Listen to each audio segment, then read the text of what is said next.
Concert spotlights brightly illuminated the stage, where a young, slender girl was the center of attention. Her long hair fluttered from active head movements.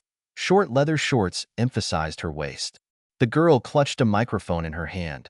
Music was blaring around, tearing the stadium apart with the roar of overloaded guitars.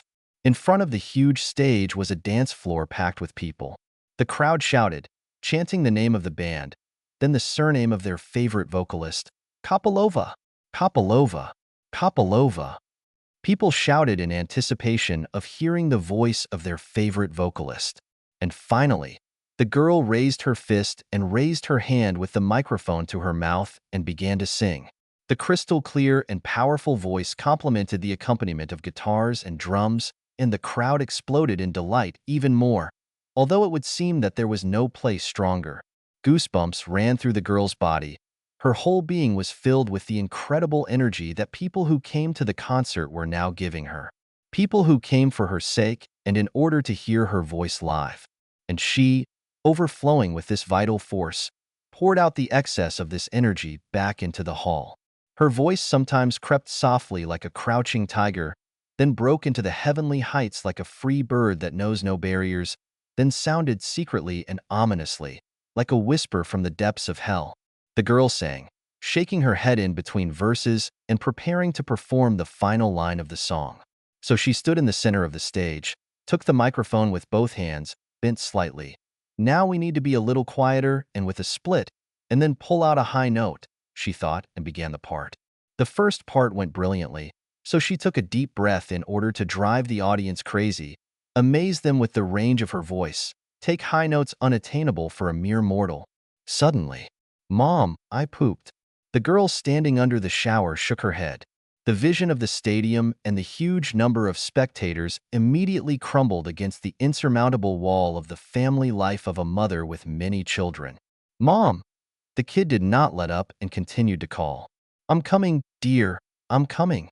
The girl turned off the water, put down the watering can and threw on a towel and left the bathroom. Meet Kopylova Valeria Alexandrovna, a girl, or rather a woman of 35 years old, and with a husband and 3 children behind her. The eldest son, a teenager of 13 years old, and 2 wonderful twin boys of 5 years old made up her family household, so to speak.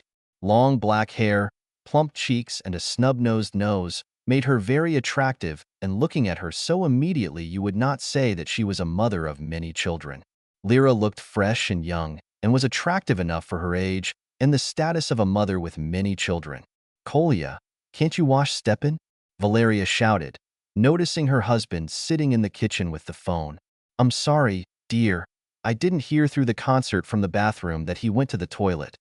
The husband shamelessly lied, hiding his smile behind a mug of tea.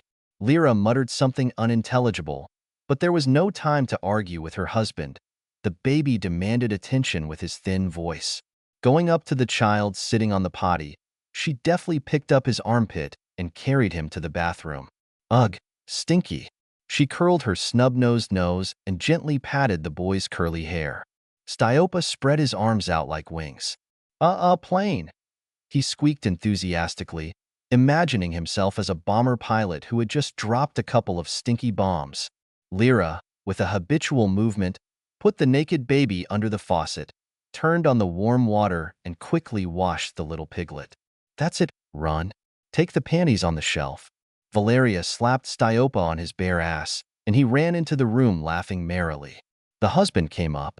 He gently put his arm around her shoulders, hugged her to him, and gently whispered in her ear, "You're my smart girl." His lips touched the woman's cheek. She felt a slight prick from the unshaven chin, but it did not cause irritation. But on the contrary, she really liked when her husband grew such stubble. "You could have helped," she whispered and stroked Nikolai's strong arm. "You know, Zai, I have to go to work." "I know. When are you going to take care of the children? Otherwise it's all work and work." Lyra's voice became resentfully irritated. Kolya felt a dangerous change in his wife's behavior and decided to force things. Valeria immediately relaxed, rolled her eyes, and breathed deeply and often. Having 3 children, there was almost no time for intimacy with her husband, and even a light touch of a strong man's hand was enough for her to get excited. Walk, walk, walk. The voices of the little fans of the walk rang out from the room. Kolya kissed her on the cheek regretfully. I ran for it. And you take a walk, relax. Nikolai released his wife and took the bag with the documents and left the house. Lyra took a deep breath, calming the excitement that had surged, and went to collect the children. Kids, get ready. I'll get dressed soon too. Come on, the street is not waiting. Ula! The toddlers shouted merrily and began jumping around the room even harder, not even thinking about getting dressed. Valeria walked down the corridor and looked into her eldest son's room. Igor, don't you want to go for a walk with the children? What is it? She asked, opening the door a crack. The son was lying on the bed in jeans and a worn t-shirt, torn in 3 places, and was enthusiastically examining something on his smartphone. No, he muttered, without taking his eyes off the screen. Why? You gave birth. You go for a walk. Actually, these are your brothers. Don't act like a pig. And what? Over my shoulder. Take a walk with the children. No. Lyra stamped her foot irritably, starting to boil with anger. Who are you so stubborn as a ram? Igor was silent, completely ignoring his mother's words. At least take out the trash. Valeria asked when anger was replaced by apathy to what was happening. The son looked up from the phone and looked at his mother in surprise. Well, you're going for a walk anyway, aren't you? So grab it at the same time. Why are we going to follow each other? Igor returned to contemplating his smartphone again, and Lyra snorted indignantly and slammed the door. She's got helpers on her head, she whispered under her breath, barely audible. No one forced you. The son answered from behind the door. Calming down slightly, she went into her room with her husband, closed the door, and began to get ready for a walk. The weather outside was warm. The May sun gently warmed the earth without annoying heat and an abundance of blood-sucking insects. Lyra looked into the drawer of the closet in which the underwear was lying. Her fingers gently ran over a stack of white and black panties, as if on the keys of a synthesizer. She smiled and took out one or the other panties from the stack and looked at them with pleasure. Finally opting for a white lace thong, she threw off her towel and sat down on the edge of the bed and put them on. It was time to choose what to wear for a walk. Lyra opted for a black t-shirt with the logo of a popular rock band on the back and short black shorts. After brushing her hair quickly, she pulled it into a ponytail with an elastic band, twirled around the mirror with a satisfied look, and went to collect the little ones. The children continued to jump on the bed like on a trampoline. Lyra quickly took out small shorts, socks, and t-shirts from the children's dresser, and snatching 2 tomboys one by one, she quickly and deftly dressed them for a walk. Grabbing a garbage bag from the kitchen, a bag of toys for the little ones, as well as wet wipes and water, she finally went for a walk as if to war. The sun greeted them pleasantly. A light breeze gave them coolness. Damn, I forgot my glasses and the children's Panama hats. Valeria caught herself having already reached the trash and throwing away the package. Lyra took a walk with the kids on the playground. Then after rolling down the slide and playing enough in the sand, she decided to go to the central square of the city. Huge inflatable trampolines for children were usually installed there at this time. Taking the kids by the hands, she gathered up the toys scattered in the sand and walked with them towards the square. Every now and then, passing by another dad walking with his baby, she caught admiring glances at herself. Lyra, of course, pretended not to notice anything, but she really liked it when people looked at her like that. They looked as if undressing with their eyes. Sometimes she even guessed the thoughts of the men looking at her. I wonder what kind of panties she's wearing. She read it in her eyes as she passed one dad who was staring at her hips without hesitation. By the way, she was very close in her guess. Finally, they came to the square, a wide space covered with brand new tiles.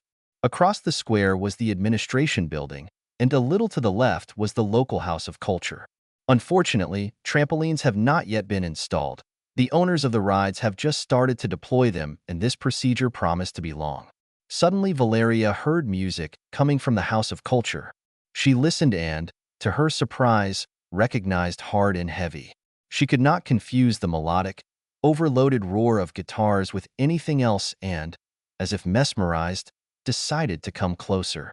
The children obediently followed their mother, looking at the future attractions and talking cheerfully about something among themselves. Lyra came almost to the very doors of the club. The music stopped for a moment and continued again, but now vocals were added to the music.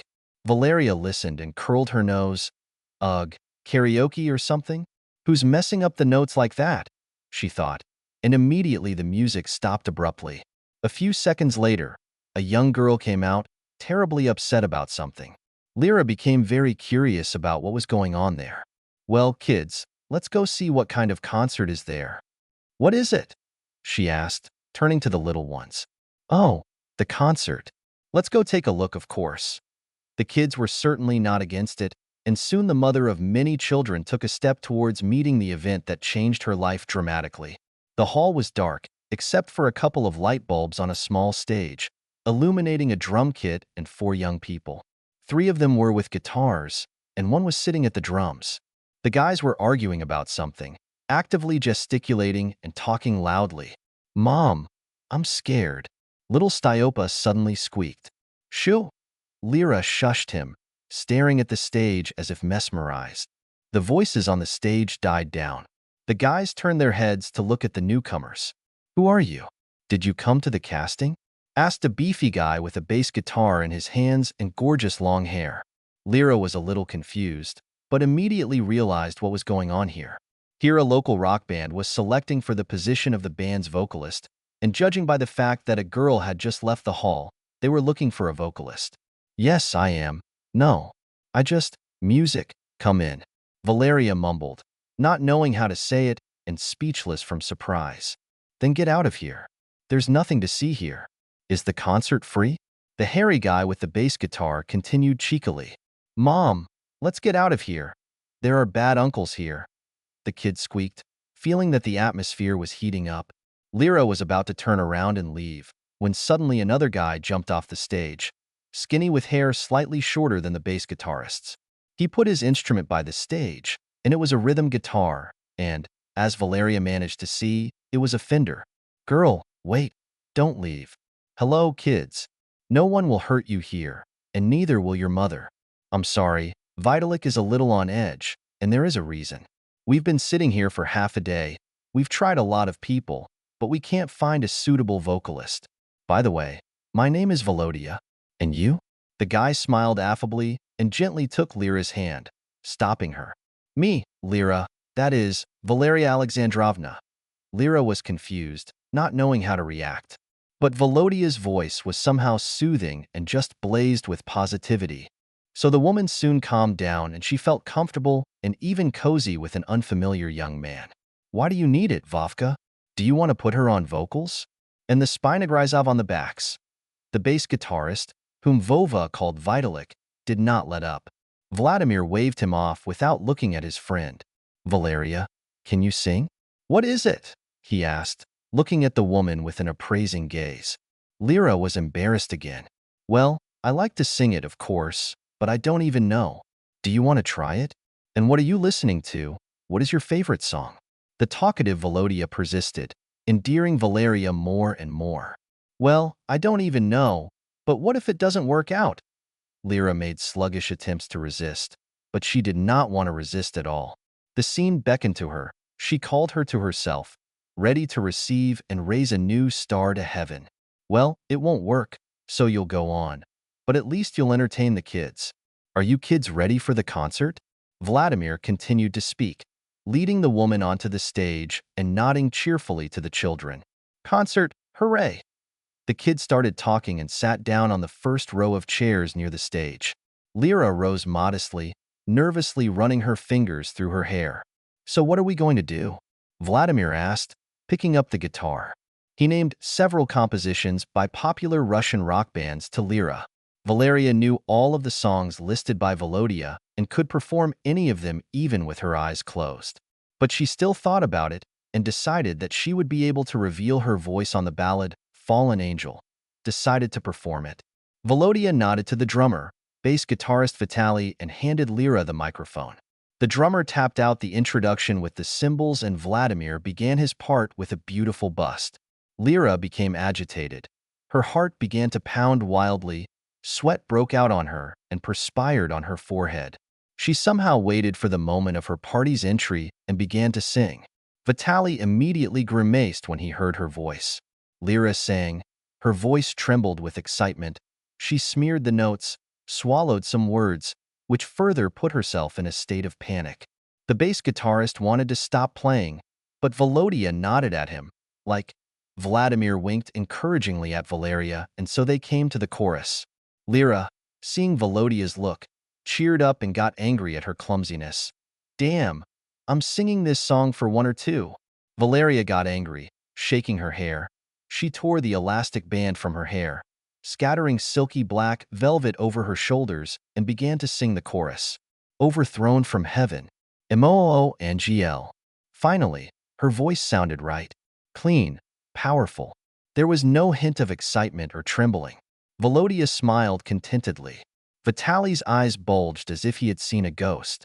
He stared at Lyra and even missed the strings a couple of times, but it seems he didn't even notice it. And Lyra finally got a taste. The blood flowed through her veins, carrying the energy of music, spreading it throughout her body. She finished the chorus, but the guys didn't stop playing and moved on to the second verse. Valeria performed the second verse brilliantly, and so they performed the whole song. The last chord sounded. The roar of the guitars stopped. The guys looked up admiringly, looking at Valeria, and she was beautiful at that moment. Her hair was streaming down her shoulders, her eyes were burning like lights, and her cheeks were slightly red. Vitaly came up, putting the bass guitar behind his back. He held out his hand to Valeria. Let me introduce myself, Vitaly Palkin, and these are my friends.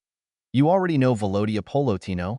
Here is that curly-haired guy with a guitar, Sergei Teteria, and Maxim Nevdelik plays the drums. Welcome to our group, the Asia Group. Vitaly spoke smiling. Now there was not even a hint of irritation or discontent. His face shone radiating kindness. Lyra was taken aback. How to join a group? Which group? I just sang it, that's all. And anyway, I have a husband and 3 children. Valeria was shocked by such an offer. There was no way she could have expected to be picked up like that and invited to a rock band. No, of course, she imagined herself in the place of popular rock singers and more than once arranged concerts for invisible spectators in her bathroom, but she could not imagine just like that with her head in the pool. Vitaly immediately stopped smiling, but then Vladimir came up. Laraka, take your time, calm down, and tomorrow you will give us your answer. And don't worry that you are a mother of 3 children. We are a small, provincial band. We play like this for our own pleasure in our free time. So we don't have many years of touring all over the country. At best, they will call us for the city day, and that's it. So you are in no hurry to give a categorically negative answer. Here's my phone number for you. Call me as you decide, but preferably do not delay. Otherwise, if you do not agree, we will need to look for someone else. And to be honest, after hearing your voice, I no longer want to look for anyone. Volodya handed Lyra a piece of paper torn from a notebook with his phone number and smiled sweetly. Valeria took the paper, smiled back, and gave Vladimir the microphone and spoke. Okay, Vladimir, I'll think about it and call you tomorrow. Tomorrow morning, clarified the canvas. Okay, in the morning, Valeria Kopylova confirmed. Goodbye, Valeria. Sergei Teteria, who had been silent before, shouted from the stage. Lyra nodded goodbye to him and took the kids by the hands and went to the exit. The kids were delighted. They chattered incessantly all the way home, discussing both the big hairy uncles and their mother, who sang a very beautiful song so coolly. But Valeria Kopylova walked thoughtfully with her nose lowered to the ground. 2 entities were fighting in her now. One said to her, "Well, where are you going with young guys, a mother with many children? Your life is now a foregone conclusion. It's washing, cooking and, if you're lucky, making casual love to your husband while the kids are sleeping. What kind of rock, what kind of concerts, what kind of songs in the end? Go home and get ready to meet your husband from work." The voice sounded insistently and loudly in her head that Lyra even wanted to cry from despair at that moment. But on top of this, another thin and modest voice broke through. "Laraka, after all, life is given to us alone. You're still young, beautiful, and you sing damn well. Are you really ready to stay at home for the rest of your days, wash smelly socks, iron things, and regret that at one time you did not dare and did not take a step to meet your dream? Will you really give up and accept the fate of a housewife? It's better to take a step now and regret it if you fail than to do nothing and then regret your whole life. Behind such thoughts, Lyra did not even notice how she approached the house. Young mothers and their children gathered near the entrance. They sat on benches and talked about something while their children played nearby. Valeria politely greeted, raising her head and looking at her colleagues in motherhood. They were all rumpled, somehow dressed in shabby, shapeless dresses with thick thighs and sagging breasts. The mothers greeted Lyra in response. Their plump lips smiled, and their eyes, looking at Lyra's almost perfect figure, said, "Ugh." Valeria was an intelligent woman and could read eyes, so she had few friends among women of the same status as her.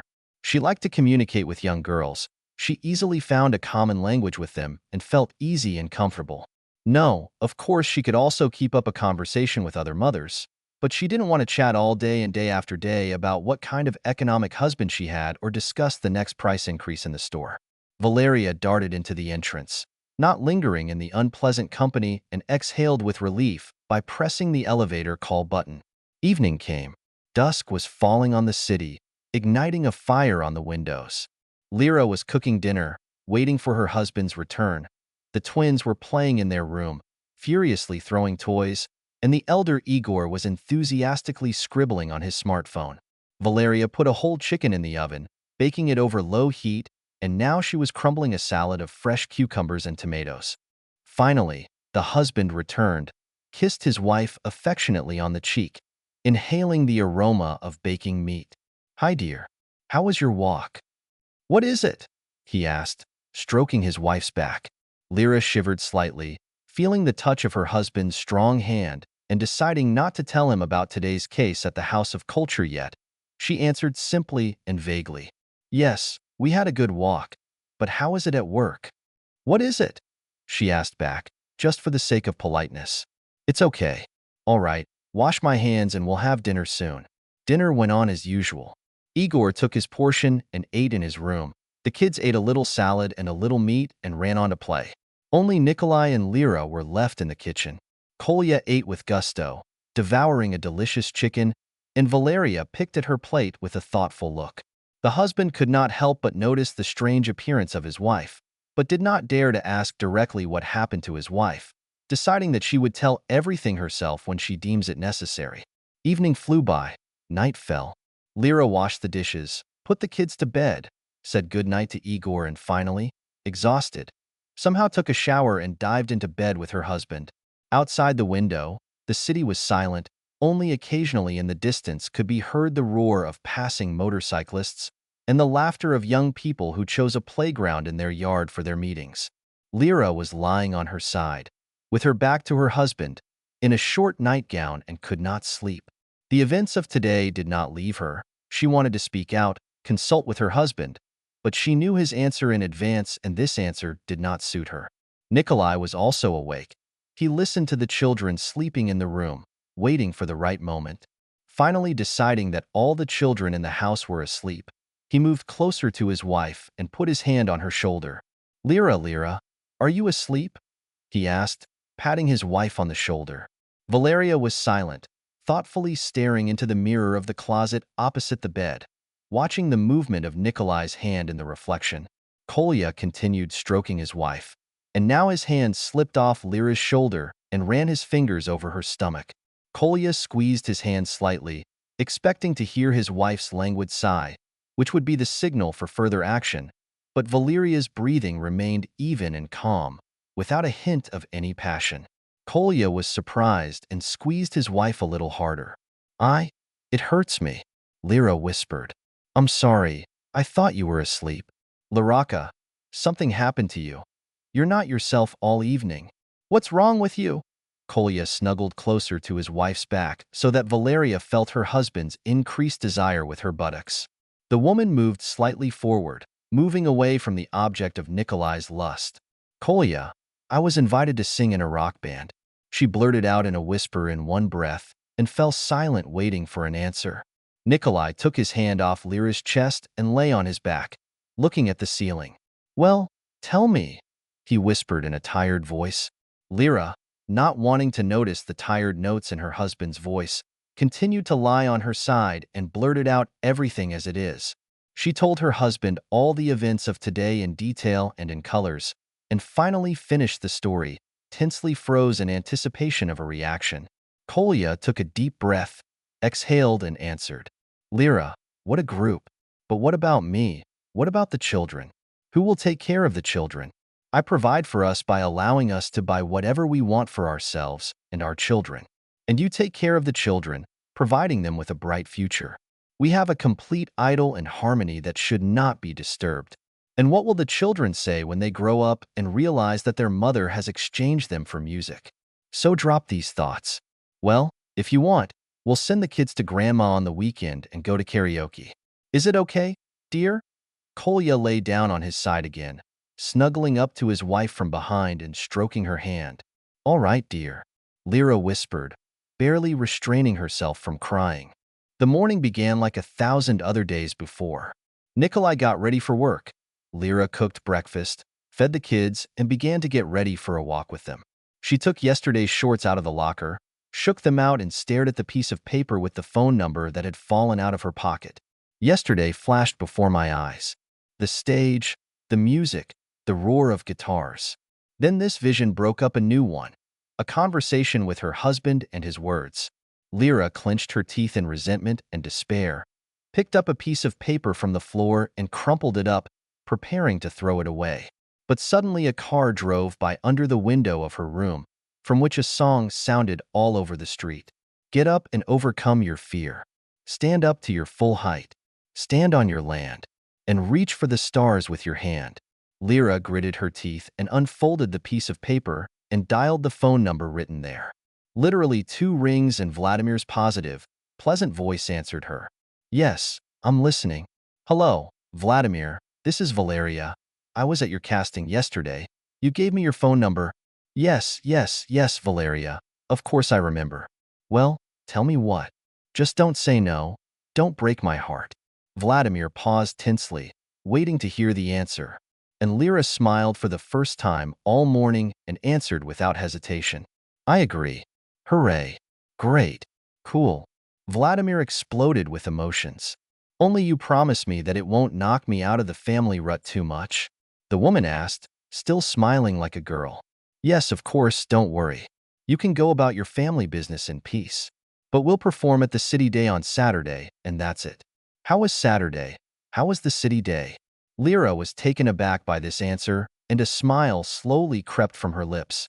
Yes, our band was invited to the City Day. Well, we only performed 3 songs there, and that's it. You can be free. Vladimir. Laraka, don't worry. Can you come to the rehearsal today? Volodya asked, waiting for an answer. Lyra was silent for a second and took a deep breath and answered. What time is it? Come on, come to the recreation center by 12. The guys and I are already here. We'll turn around now while we tune in, and you'll come right up. Okay, I'll try. Lyra exhaled and looked at the clock, showing 11 in the morning. I'm waiting, Vladimir said and hung up the phone. Valeria quickly dressed, put herself in order, and went into the room to her eldest son. As usual, he was lying on the bed and looking at something selflessly on the smartphone screen. Igor, take a walk with the children, Valeria said as sternly as possible. Igor chuckled. With the present or the future? Don't you understand? Well, I hope you and Dad take protection there at night. Otherwise, I think there are enough children in our camp as it is. Lyra was taken aback for a moment by such impudence, but after a moment she pulled herself together and hissed through her teeth. I took it, lifted my lazy body, and went for a walk with the children. No, Igor, this is not a request. Valeria's voice trembled like metal. Her eyes flashed sparks. The son took his eyes off the phone and looked at his mother. It was the first time he had seen her so viciously determined. He swallowed hard. Well, I would have told you right away. Okay, I'll take a walk. Lyra nodded with satisfaction and left the room. She gathered the kids, kissed each of them lovingly on the cheek, and, leaving her eldest son in charge, ran to the rehearsal. She ran to the House of Culture at 5 minutes to 12. Even on the way, she heard the roar of guitars coming from the depths of the building and, feeling euphoric, went inside. The guys were standing on the stage and playing something very familiar. Valeria walked past the chairs without hesitation and went up to the stage. The music stopped. The guys politely approached Lyra, greeting her. "Are you ready?" Vladimir asked as soon as they greeted each other. Valeria Kopylova nodded silently and took the microphone. The rehearsal was a great success. Lyra's voice sounded in unison with the music. She took high notes easily and naturally, as if it was really so easy and simple. Her voice was filled with emotions. She experienced each composition, getting used to the role of the main character of the song. She knew the repertoire perfectly well because Asia was a cover band that performed popular hits from other bands. Finally, the rehearsal came to an end. The band performed about 10 songs and decided that was enough for today. Lyra glanced at her watch. Well, the point is, 3 hours have passed and she had to run home. Otherwise, you never know what could happen there, especially since Igor as a babysitter is not a reliable guy. "Shall I go?" Valeria asked, calming down after the rehearsal. "Thank you, Lyra. Remember the concert tomorrow. We start at 20:00. I just don't know how you would effectively appear," Vladimir said. Valeria smiled thoughtfully and said, "I have an idea." Finally, the day of the city came. The square was decorated with flags and flowers. Bright lanterns were burning and, most importantly, a large stage was mounted in the center of the square, on which all the necessary equipment was already standing and was just waiting in the wings. Towards evening, people began to flock to the stage in anticipation of the festive concert, and among all the others was Valeria Kopylova and her family in full force. First, a local band performed Russian folk songs on the stage. They were followed by a local rapper, and finally it was the turn of the Asia group to perform. "Cole, let's go closer to the stage," Valeria shouted in her husband's ear over the noise of the crowd. "It's too crowded," Kolya shouted in response, but Lyra dragged him insistently by the hand and, also dragging the children with her. Strangely enough, they walked to the stage unhindered. The guards seemed to have purposely left a corridor for them, and now only a couple of steps separated the Kopylov family from the stage. Finally, the musicians of the Asia group came on stage. We took a place behind the tools. The drummer beat the rhythm with his cymbals, and the roar of guitars tore through the evening air. The crowd cheered, clapping their hands and kicking the rhythm. Lyra, along with everyone else, cheerfully hooted with her hands held high in the air. Nikolai stood next to her and looked at his wife with emotion. Suddenly, the music stopped, abruptly ending at the place where the vocal part was supposed to begin. The musicians began to turn their heads in confusion. The crowd fell silent, staring at the stage in disbelief. And then, almost in complete silence, a woman's voice rang out from under the stage itself. "Hey, what are you talking about? Let's play." The musicians turned their heads nervously again, and then the bass guitarist approached the microphone stand and spoke in a guilty voice. "Dear friends, we have a small technical malfunction. The fact is that our vocalist is delayed somewhere." "Hey, what the hell? Sing it yourself then," Harry won. The woman's voice cut through the crowd like a whip again. "Lyra, why did you break up?" Nikolai nudged his indignant wife in the side. "Well, if you're so smart, then come here and sing," the bass guitarist said and smiled for some reason. "Yes, it's easy." Before Kolya could come to his senses, Valeria took a step forward. The guard stepped aside and she deftly climbed onto the stage. The woman came up to the microphone and asked into it, "What should I even sing?" "Let's rock this world." The bass guitarist chanted into the back microphone and the band started playing the intro right away. Lyra was standing at the counter, swaying slightly to the rhythm of the music and preparing to join in. Strangely enough, there was no excitement. There was only excitement and thirst for music. Finally, it was her turn and she began to sing. At first, the crowd took this turn warily. They looked at each other in disbelief, expecting a trick, but the song continued. Lyra performed 2 verses and 2 choruses very cleanly and professionally, sometimes stealing glances at her husband, who opened his mouth in surprise. The children standing nearby clapped their hands and jumped looking at their mother, and the older teenager just stood as if in a stupor, not understanding anything. The loss died down. It was the turn of the 3rd verse and the chorus. Lyra took the microphone off the stand. walked to the edge of the stage and bowed her head and began a verse. At first they tease, but do not beat. At first they drive, but they don't tear up. And the night with the wolves at the same time. And you run without feeling your feet. But this moment is inevitable. A dead end will extinguish the scream. And there's no chance you're a stranger here. The howl of an animal predicts death. Beastly wah oh why. Valeria's voice at the beginning of the verse was like a devilish whisper, and at the end it soared high to a height unattainable for a mere mortal. There was strength and urgency in her voice. The crowd burst into cheers, clapping loudly and stomping to the rhythm of the music. Lyra finally finished the song. The guitars stopped. The people clapped and shouted enthusiastically, and Valeria smiled at the stares riveted on her. Finally, the people quieted down a little and Vitaly Palkin announced into his microphone, "Dear friends, let me introduce you to our new vocalist.